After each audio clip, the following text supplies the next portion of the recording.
We have developed speed, but we have shut ourselves in. Machinery that gives abundance has left us in want. We think too much and feel too little. More than machinery, we need humanity. We know the air is unfit to breathe and our food is unfit to eat. As if that's the way it's supposed to be. We know things are bad, worse than bad. They're crazy. Silence! The great and powerful Oz knows why you have come.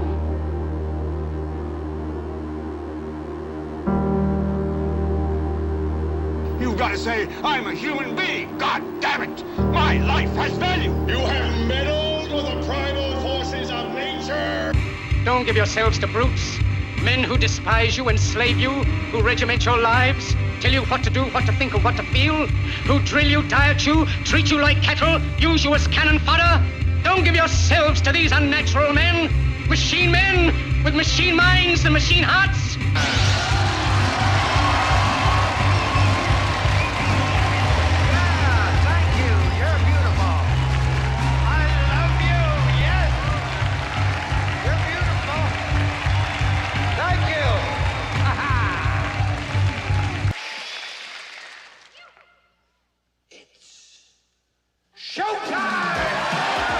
It's time to buckle up for making sense of the madness. And who loves you? And who do you love?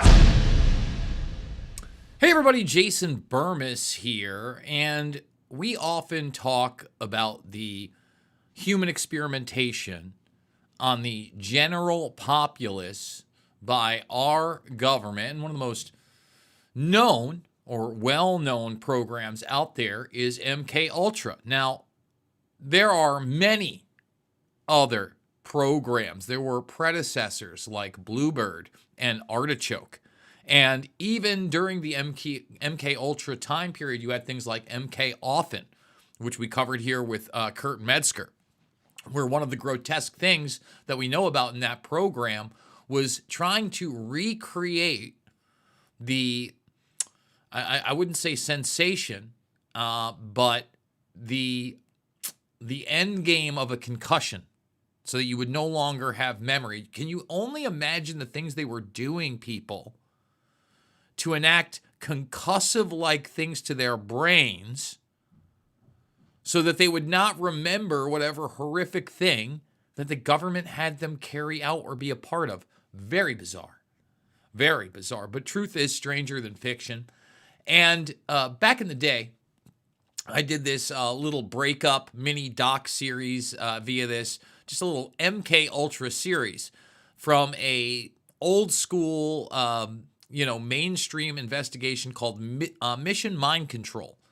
And in this, we are going to show you just a subsection of two of the victims from the Mission Mind Control documentary that I believe came out in the early 80s. Okay, now the first guy, he is essentially somebody who was in the military, and they went operational with dosing him with LSD. And then this other woman, not part of the military, and in fact was de-patterned, if you will, through brainwashing techniques and torture, in my opinion, the likes of which that we would continue to do via Guantanamo Bay, where you essentially cut off all sensory perception, put somebody so they have mittens on, they can't see anything, their bodies are covered up, and then they're hearing the same thing over and over and over and over and over and over again. Okay, and the article we're going to read right now, and we're going to read it top to bottom, and then we're going to show you this part of Mission Mind Control, is yet another example of a young person who was sent away for being a wayward teenager, 16-year-old girl, and experimented on by the CIA. We can only hope that this lawsuit pushes forward. So let's thumbs the video up. Let's subscribe, share, ring that bell if you're new. And folks, I cannot do it without you. Please consider supporting the broadcast via the links down below, whether it be the Buy Me a Coffee or the PayPal links down below. You know, I hate it when I forget to change the headline, so we're just going to do it right now. We're going to say Mission Mind Control. Look at that. You get to see it all, folks. You get to see how the sausage is made. And then you get to see a little preview here because we didn't do this. Okay? And we're going to type the same thing. This is how we do magic here. Mind. I hate it when I screw up, but hey, it happens. I also had a typo in one of my last videos. By the way, I do want to give a big shout out to Marigold Resources, who does support the broadcast, buying and selling to businesses. Go check them out at marigoldresources.com, rcreader.com for truly independent media. And then, of course, you can give me a follow on X. Let's see if we gained any followers today. Look at that. We lost. We lost about a dozen followers since yesterday. Gotta love it. I love paying for X. I have such a great reach there. My analytics are awesome, if you can't tell. The sarcasm is thick. So here it is. I think this was out of, this was the past week. It actually got sent to me by a buddy of mine, Stuart J. Hooper. We got to get him back on the broadcast, talk some geopolitics. At 16, I was experimented on by the CIA, and now I'm suing. Good.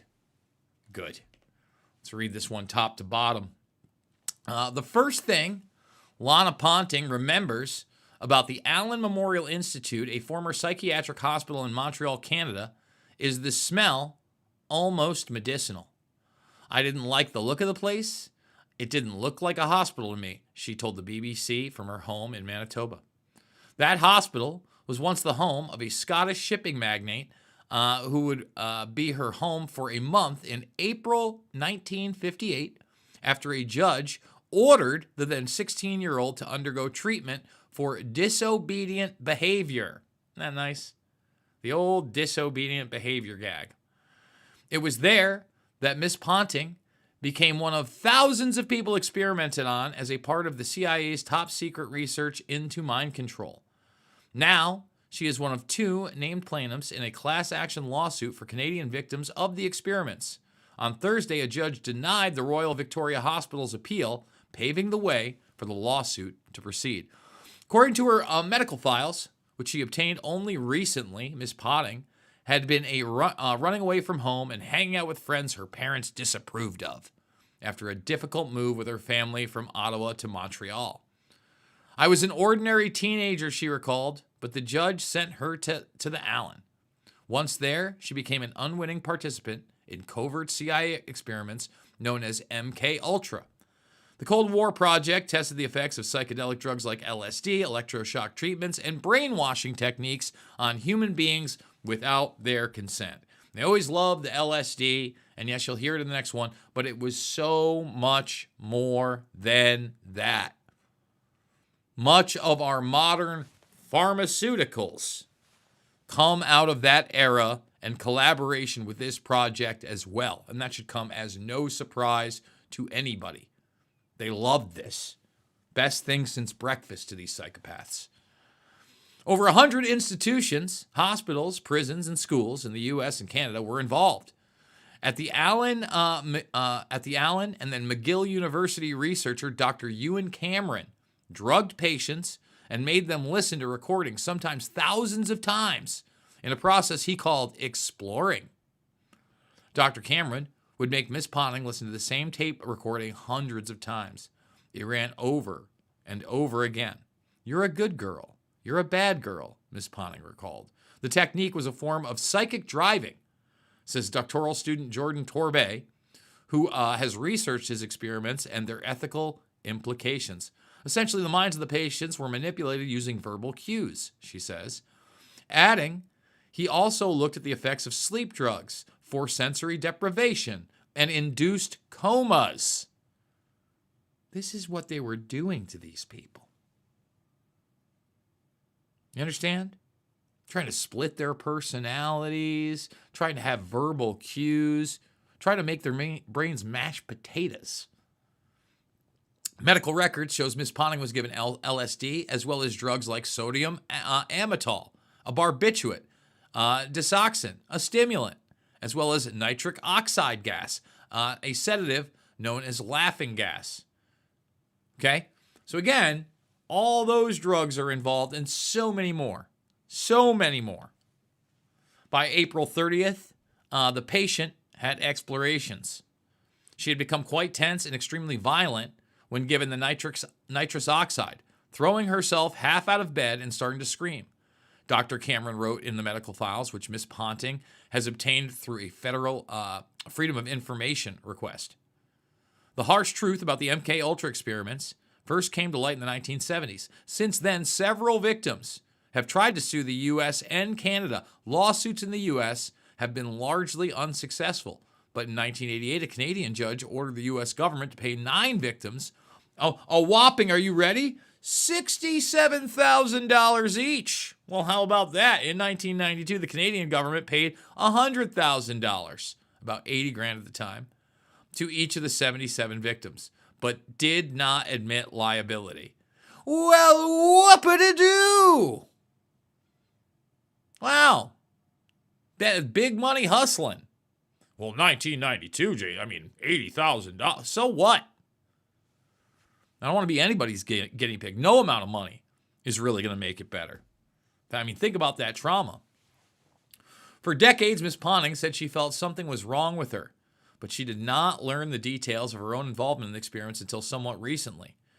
She says she had a litany of memory of what happened at the Allen or in the years that followed. She's had little memory. Ms. Ponting eventually married and moved to Manitoba, where she had 2 children whom she is still close to. Now she's a grandmother to 4 children, but she says she suffered lifelong repercussions from her time at the Allen. I felt it all my life because I was wondering why I would think this way or, what happened to me. She says she had to be on a cocktail of medications her whole life to deal with mental health issues, which she attributes to her time at the Allen as well as recurrent nightmares. Sometimes I wake up screaming in the night because of what happened. The Royal Victoria Hospital and McGill University declined to comment as the case is before the courts. The government pointed the BBC to its previous settlement in 1992, which it said was done for humanitarian reasons and did not accept legal liability. They love to be protected from legal liability. Forget about the fact that all you're getting is any kind of monetary compensation, so you're never under any criminal liability. They don't want any liability whatsoever. None. Zero. Zip. Crazy. For Ms. Ponting, the lawsuit is a chance to finally get some closure. Sometimes I sit in my living room, my mind goes back, and I can think of the things that happened to me, She says, every time I see pictures of Dr. Cameron, it makes me so angry. And I could show you video of him playing tennis and just living it up. These are real-life Mengele-type individuals. Although Dr. Cameron's work has since become synonymous with MKUltra experiments, Ms. Torbay says her research shows he didn't know he was being funded by the CIA at the time. His work with U.S. intelligence agency ended in 1964, and he died shortly after of a heart attack in 1967. But regardless of whether he knew or where the money was coming from, Ms. Torbay says, he should have known the experiments he was conducting were not ethical. She says she hopes the lawsuit goes forward and the victims get some sense of justice. It isn't really about giving the patients back what they lost, because that's not possible, correct? But sort of almost making sure the suffering wasn't in vain, that we do learn from this. I don't know if we've learned anything other than we know how corrupt our own government is. And that's why we're going to play you this video from Mission Mind Control. Again, 2 separate victims, the first in the military, and the second with a similar story to this one. When James Thornwell was given LSD by Army intelligence in 1961, this time it was no experiment. This time, the express purpose was to peel back Thornwell's brain to bear any secret within it. This time, the Army had gone operational. Thornwell, as reported on ABC last January, was an Army private stationed in Orléans, France. Classified documents were missing from his unit. Thornwell became a suspect. His 2.5-month interrogation included administration of sodium pentothal, hypnosis, isolation, and deprivation of sleep. Army documents obtained by ABC News refer to this interrogation as conventional. Despite this severe questioning, Army intelligence was getting nowhere with Thornwell, and it was decided to slip him LSD. For 16 years, Thornwell never knew what had hit him. Tell me about the acid. I'd rather not. It's a bad trip. It's a bad trip. That was a bad trip. The pain was so excruciating. Felt like somebody was sticking me with 1,000,000 pins. You know, just everywhere. Oh, it just... Oh.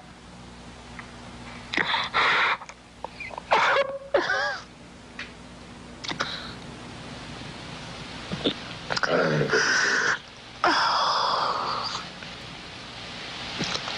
Do you want to stop for a minute?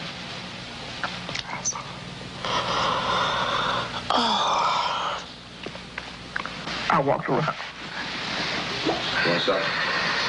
Oh, I can talk. I lived through it. I lived through it. I lived through it. No charges were ever brought by the Army against Thornwell. He was discharged for psychological disorders. But an Army psychiatric evaluation of Thornwell obtained by ABC News, one which was done prior to Thornwell having been given LSD, says of him, fairly cooperative, oriented, alert, and gave no evidence of psychosis or depression. From the Army's point of view, this type of LSD interrogation was a success. Other documents refer to the exploitability of interrogation subjects, cracking them, keeping them off balance mentally, and providing an economical, speedy, and productive aid to interrogation. From James Thornwell's point of view, it was no success. Thornwell still has serious problems. He's run through 2 marriages. He maintains he can't hold a job, can't concentrate, has nightmares, and feels socially and emotionally isolated. Last fall, Thornwell filed suit against the government in federal court. In a moment, we will examine the closest experimentation to brainwashing that we have uncovered. And this is going to get into the de-patterning. This is going to be to get into those Canadian universities as well. All right, and this is somebody, guess what, not in the military.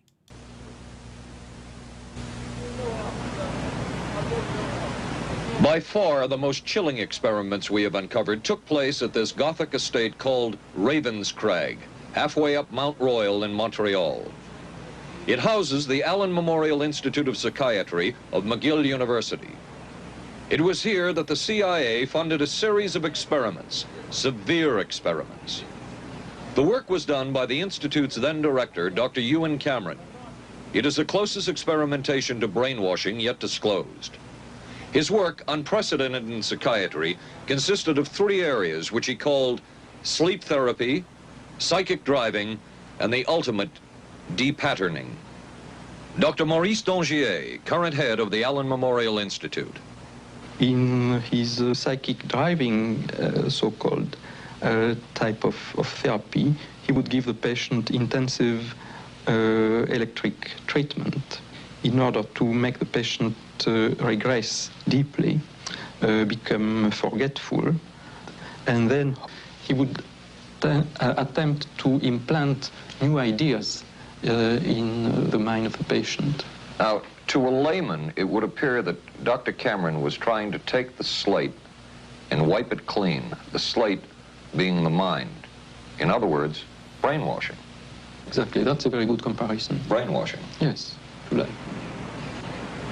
Val Orlico of Winnipeg, Canada, the wife of a member of the Canadian Parliament, was a patient of Dr. Cameron's. She entered the Allen Memorial Institute because of severe depression. She describes for the first time publicly the LSD therapy and psychic driving treatment that she was given by Dr. Cameron. And then the drug began to take hold very rapidly because it was an IV injection. And things became very furry and very frightening, and had a lot of sensations that it's very difficult to recall.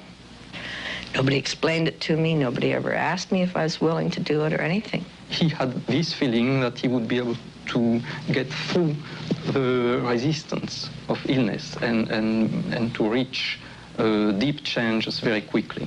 Did he? I don't think that when you look at that in retrospect, the hopes that he have been in any way fulfilled. Well, that's the whole thing.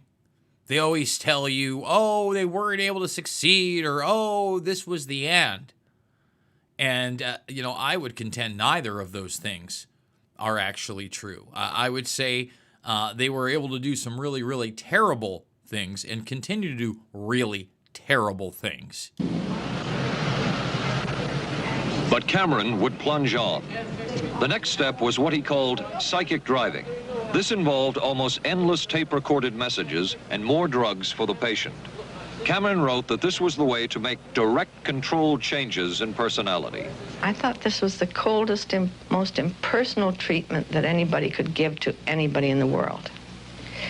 And I became more and more despondent and more angry. I just became so despondent that I thought I can't live like this any longer. And I thought I would just go out and throw myself underneath the cars on McGregor. I stood on the curb of that street and I stood there and I thought, okay, go. Okay, go. And then I thought, what if you're not killed? What if you're just maimed? What if you don't die and you live and you can't even talk anymore? And I couldn't do it. The most severe technique Cameron used was de-patterning. He described it as breaking up the existing patterns of behavior by means of intensive electroshock therapy with prolonged periods of sleep. He carried out these experiments in something he called the sleep rooms. People in there were like babies. They cried and they were very disoriented. And we were very afraid of the sleep room. We used to walk very carefully against the side of the corridor that was opposite the sleep room with our backs to the wall when we'd go by.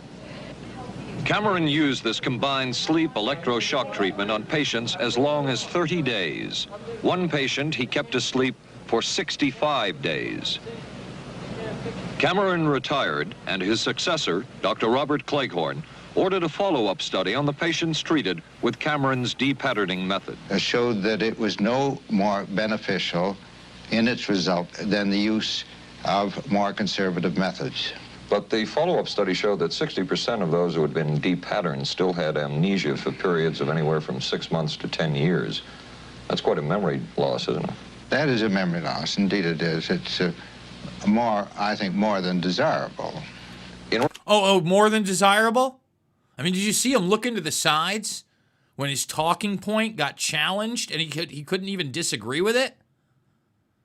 I mean, my God. Retrospect, does Dr. Cameron's experimentation and his treatment appear harsh? I would say yes. I mean, this forceful type of approach that I was describing to you is definitely, it can be said that it's harsh. I wouldn't call it harsh. I would say it was harder on the staff than it was on the patients, because these people had to be fed and they had to be cared for and they had to be given sufficient fluid and food and toileted and so on and so forth. Harder on the staff. Now, I want you to think about something. What kind of person could have been on this staff on the ground floor, even if they were telling them this was helping them?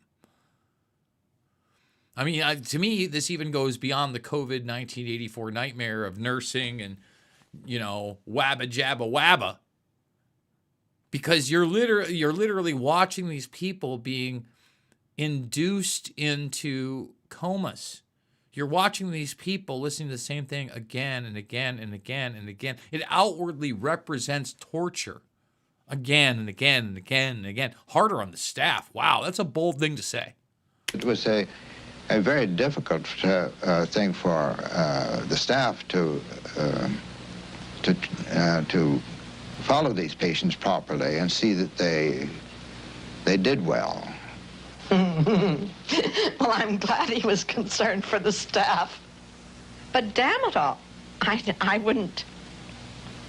I could have maybe had a different kind of life. And that makes me angry and sad and I don't know how to explain how I feel, really. I just. How did you feel when you learned that Dr. Cameron's experimentation was financed by the CIA?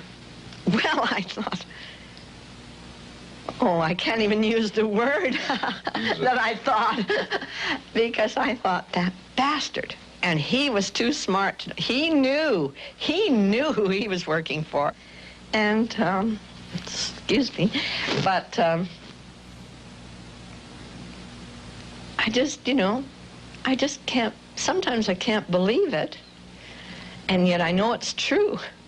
If you had the opportunity to say something to the people at the Central Intelligence Agency who financed this study, what would you say? I realize the CIA is a very important organization and they have a very important job to do, but God, it surely doesn't have to be done on people who are totally incapable of knowing what's happening or having any defense against it. And I can't imagine the mentality of people who would do this. I just can't. As for Dr. Cameron, he died in 1966 while mountain climbing. A colleague wrote of Cameron, "For him, the ends justified the means. And when one is dealing with the waste of human potential, it is easy to adopt this stance."